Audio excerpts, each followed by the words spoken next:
उसका behaviour change होने लगा। ऐसा लगा जैसे उसका अफेयर चल रहा है।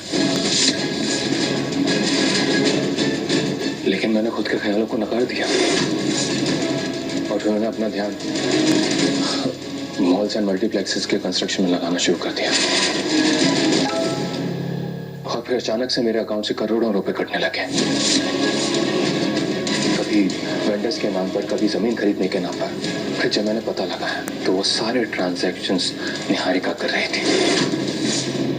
और सिर्फ पैसे के नहीं, बल्कि मॉल्स और मल्टीप्लेक्सेस भी उसने अपने नाम कर लिए थे। निहारिका, ये सब क्या है? तुम किसे इतने पैसे ट्रांसफर कर रही हो? डार्लिंग, कमाल करते हो तुम।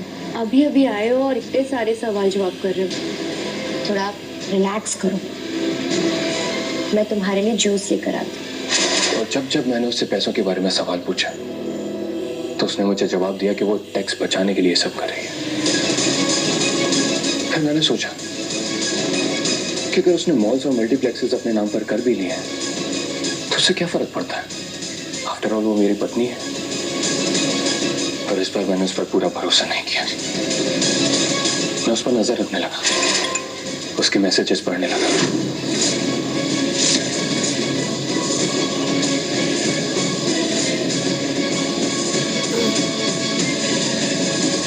उसके फोन से मुझे पता चला कि किसी जिगर नाम के लड़के के साथ उसका अफेयर चल रहा है।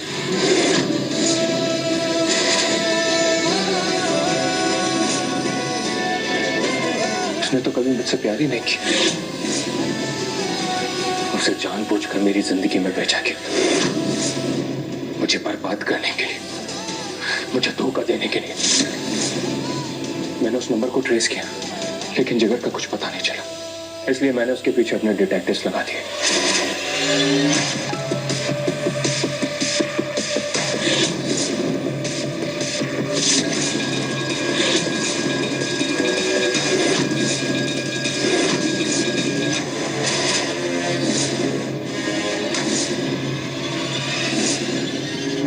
लेकिन फिर भी मैं उस जिगर तक नहीं पहुंच पाया। निहारिका का सच जानकर मेरे सर पर उसको मारने का जुनून सवार हो गया। मैं गुस्से में उसे खत्म करना चाहता था।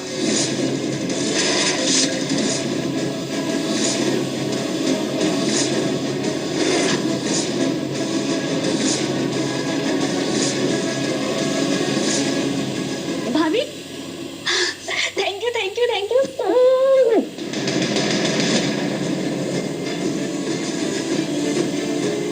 आपका गिफ्ट ना मुझे बहुत पसंद आया। बहुत प्यारी ड्रेस है। उस दिन तो तारा ने बचा लिया उसे,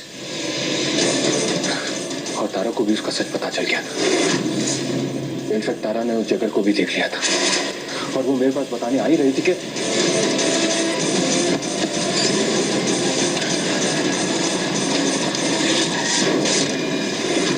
निहारिका ने तारा पर हमला किया, उसे जान से मारने की कोशिश की। वो तो ऐन वक्त पर मैं पहुंच गया था, इसलिए उसकी जान बच गई। लेकिन